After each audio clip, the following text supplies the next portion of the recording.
इसके आगे बोलने की, इसके आगे। तो यह जो आंदोलन कर रहे हैं आप लोग, क्या निलंबन हुआ है उसके लिए आंदोलन किया जा रहा है? जाहिरा तौर पे शुरुआत तो हुई थी यहाँ के बुनियादी मुद्दों को लेकर, और बुनियादी समस्याओं को लेकर जब उठाइए मुद्दा तो यहाँ प्रशासन निलंबन कर देता है। तो इसमें हमारा निलंबन का मुद्दा भी जुड़ा हुआ है। लेकिन मेन मुद्दा ये है कि जब भी आप कोई जेन्युइन मुद्दा उठाते हैं, साफ पानी एक हमारा एकदम बुनियादी जरूरत है। अगर हम ये मुद्दा उठाते हैं तो प्रशासन की इतनी हिम्मत कैसे हो गई है कि वो छात्रा का निलंबन कर दे। अभी 20 तारीख की घटना ये है कि कविता पाठ था फैज अहमद फैज की स्मृति दिवस पर, और इसकी सूचना देने गए थे 3 छात्र, सौम्या, संजय और पूजा।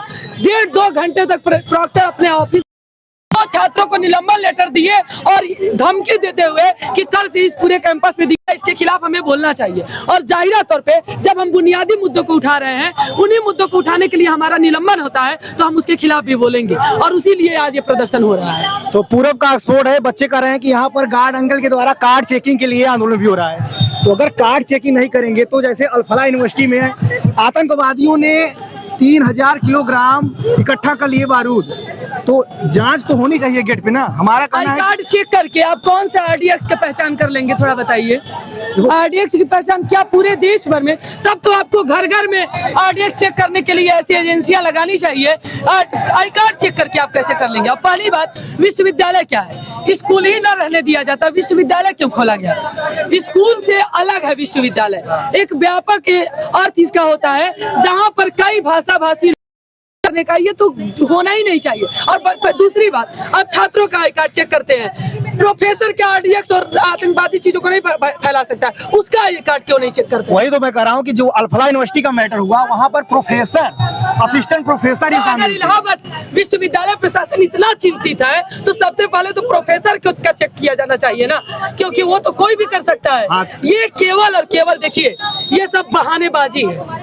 इसका असली सवाल ये है ना कि पूरे विश्वविद्यालय कैंपस का जो जनवादी माहौल है ना, उसको खत्म कर देना है। क्यों करना है खत्म? क्योंकि इनको फीस बढ़ाना है, इनको सीटें कम करना है, छात्रों के विरोध में नीतियां लानी है। तो ऐसा मंच ही नहीं रहेगा, ऐसे छात्र ही नहीं रहेंगे बोलने वाले, तो विरोध कौन करेगा? उस पूरे माहौल को ही संकुचित कर दिया जाए। जब बाहर अभी एक आपके संगठन के ही लोग बता रहे थे कि यहाँ पर परमिशन नहीं दिया जाता छात्रों को कोई कार्यक्रम आयोजित करने के लिए। पहली बात, परमिशन लेने का सवाल होना ही नहीं चाहिए। केंद्रीय विश्वविद्यालय, बात सुनिए, दिल्ली विश्वविद्यालय, जवाहरलाल नेहरू विश्वविद्यालय, जहाँ पर आईए सब निकल रहे हैं, ये पूरब का एक्सपोर्ट है, जहाँ पर 1980 में एनजा हॉस्टल से 8 लोग आईएएस निकले थे। आज क्या कारण हुआ कि यहाँ पर बच्चे मेंस निकाल रहे हैं, इंटरव्यू नहीं निकाल रहे हैं? सबसे बड़ा हमको लगता है यह कारण कि यहाँ पर बच्चों का जो बोलने की क्षमता हो गई, नेतृत्व करने की क्षमता हो गई, कोई कार्यक्रम नहीं आयोजित हो रहा है। क्या यह कारण है यूपीएससी? जाहिरा तौर पे कारण है। विश्वविद्यालय को जब अगर आप स्कूल बना देंगे जहाँ पर लोग बैग लेकर के एक सीध में चलेंगे, क्लास अटेंड करेंगे और घर लौट जाएंगे, देश दुनिया में क्या हो रहा है, समाज में क्या हो रहा है, उस पर बहस मुबाहिसा नहीं करेंगे, तो वो समाज को आगे बढ़ाने वाले एलिमेंट तो यही तैयार होते हैं ना। जब वो आप मंच ही खत्म कर देंगे तो कैसे होगा? कविता पाठ के लिए अनुमति लेने के लिए कभी होना ही नहीं चाहिए। लेकिन यहाँ का प्रशासन क्या करता है? कहता है कि आप हर कार्यक्रम कर सकते हैं, इसकी आजादी है, बस आप हमसे अनुमति ले लीजिए। और जब अनुमति लेने जाइए तो आपको निलंबन लेटर पहुंचा दे करके और धमकी के साथ आपको बाहर भेज देते हैं, मारपीट करने की धमकी देते हैं, एफआईआर करने की धमकी देते हैं। तो ये तो है इनका पूरा कार्यक्रम को लेकर के इनका रूल।